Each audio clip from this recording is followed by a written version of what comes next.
I filmed 3 recipes for you, packed with protein, enriching both body and soul, and so comforting.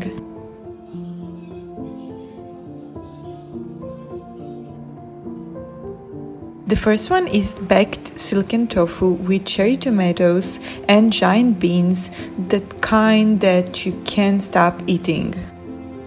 I start by cutting colorful cherry tomatoes in half and transferring them to an oven-safe dish. I like to leave the smaller tomatoes whole, but make sure there aren't too many left uncut. I keep some of the bean water, using part of it in the recipe, and you can also add it to smoothies or whip it into a mousse or dessert. It is also packed with protein. I add spinach, which adds an herbal layer to the dish, and of course protein. To a can, I add the sauce ingredients listed in the description below the video. It doesn't have to be a can, it just seemed convenient.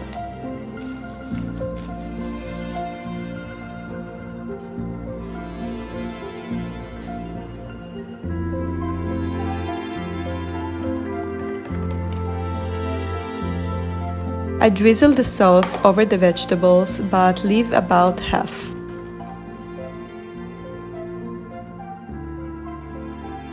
I mix until the vegetables are relatively evenly coated with the sauce.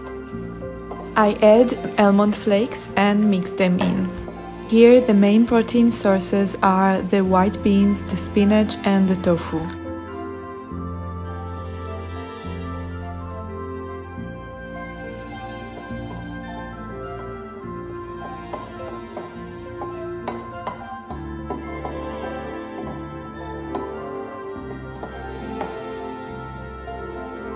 I pierce the tofu to allow the sauce to penetrate more.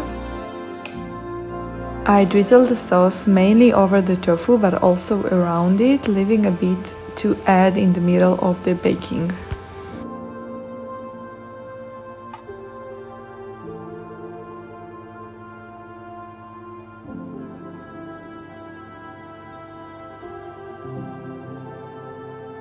I bake at 180 degrees Celsius for 15 minutes.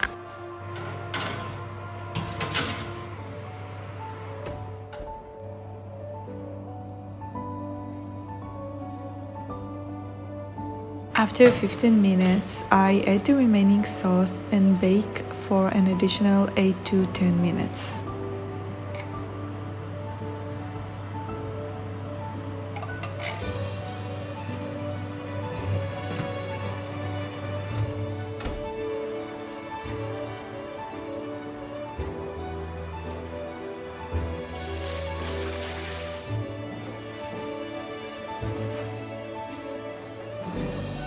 Squeezing lemon on top is a must. There are 2 ways I love to eat this dish. One is to mash it on top and spread it on fresh bread. The second way appears at the end of this video, and I recommend you check it out too. Let me know which way you liked more. The next dish I've been waiting to make for a long time, and I only didn't make it because I knew I had to prepare it in a very specific way, not skipping any ingredients or additions. It was worth the wait. I start with the filling for the tacos. I shred the stem of king oyster mushrooms with a fork, creating strands that will be juicy inside the taco.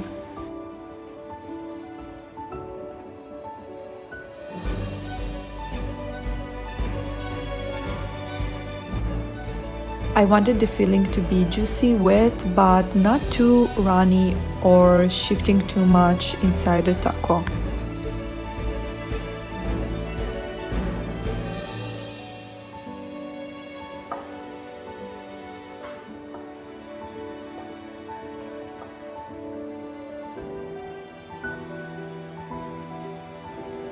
I sauté the white part of the green onion. After about a minute, I add and sauté the mushrooms.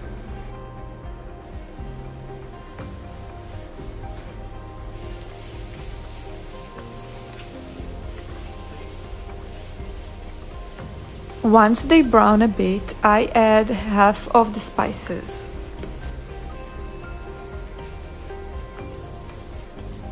I add the drained jackfruit and mash it, especially the less fibrous parts, until it's about the same height as the mushrooms in the pan.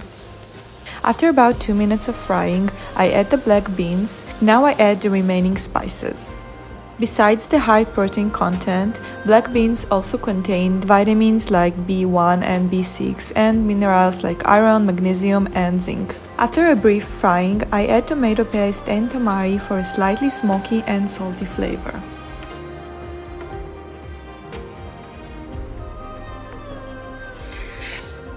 With the tomatoes, I add a bit of tomato sauce to give the filling more liquid. Just as I imagined it. Wow!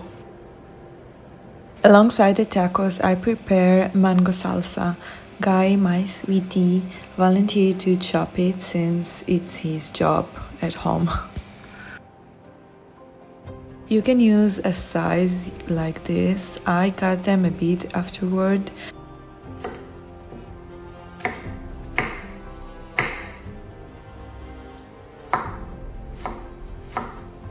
I love cilantro so much, but I can totally understand people who don't. You can add parsley instead. I haven't tried it, but I think it would work as well.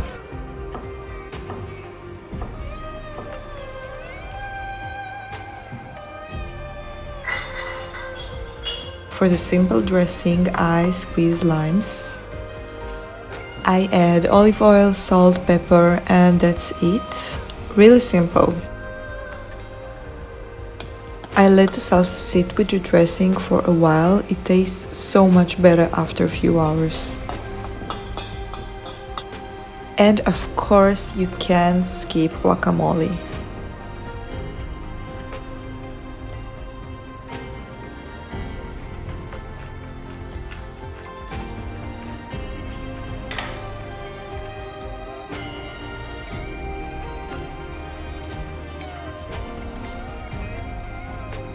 I found protein-packed tortillas, almost 7.5 grams of protein per tortilla. I place the filling on half of the tortilla, making sure it doesn't reach the edges. Sprinkle vegan cheese on top and fold it in half. I place it on a baking sheet without parchment paper.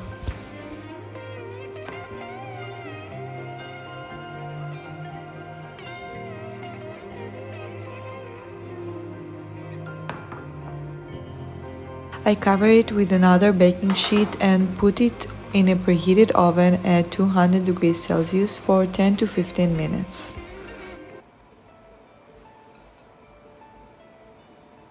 Very exciting! I haven't had such a great meal at home for a long time. I love dipping it in guacamole, placing the mango salsa and lettuce on top. And honestly, it's really delicious even just like that without toppings, but there is no doubt the toppings elevate the taco tremendously.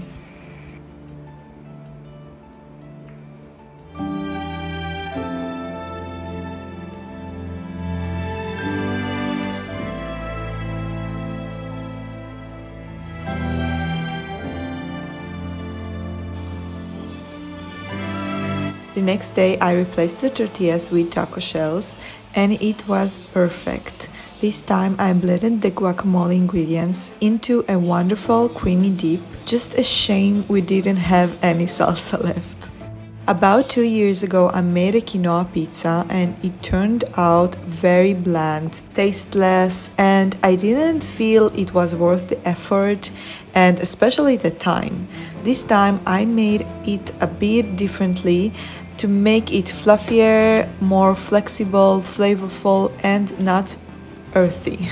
Quinoa is a complete protein already on its own, and I also add lentil flour and chickpea flour to thicken the batter and also add protein and nutritional value.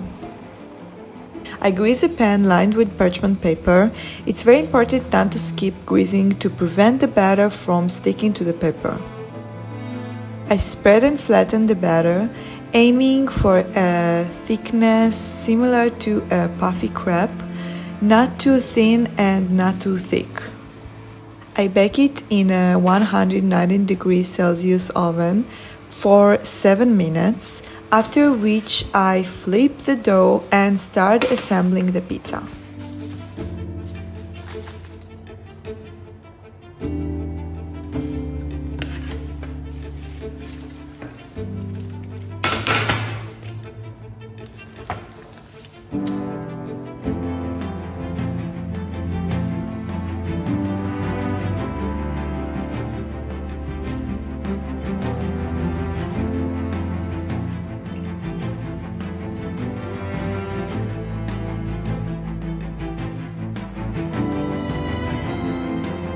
I return it to the oven for 5 minutes.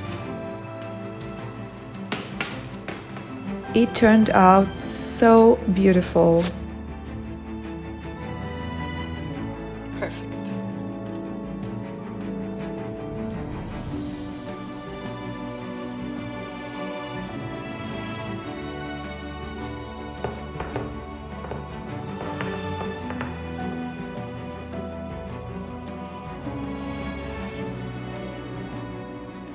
Easy to cut and doesn't fall apart, a dreamy bite.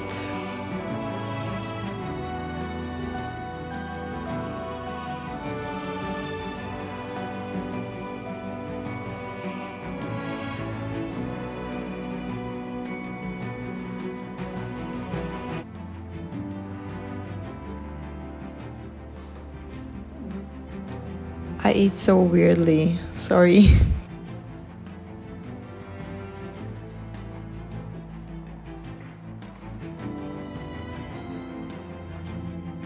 So I promised you another way. I love to eat the beans with cherry tomatoes, spinach and tofu, and that is blending them into a creamy, smooth sauce, which will serve as a pasta sauce.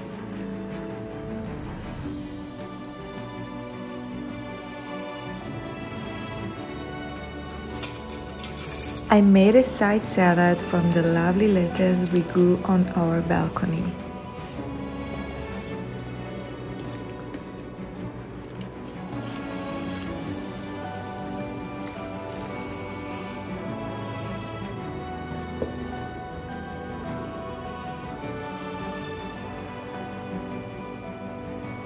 I like to add artichoke pieces and vegan parmesan on top. Thanks for watching!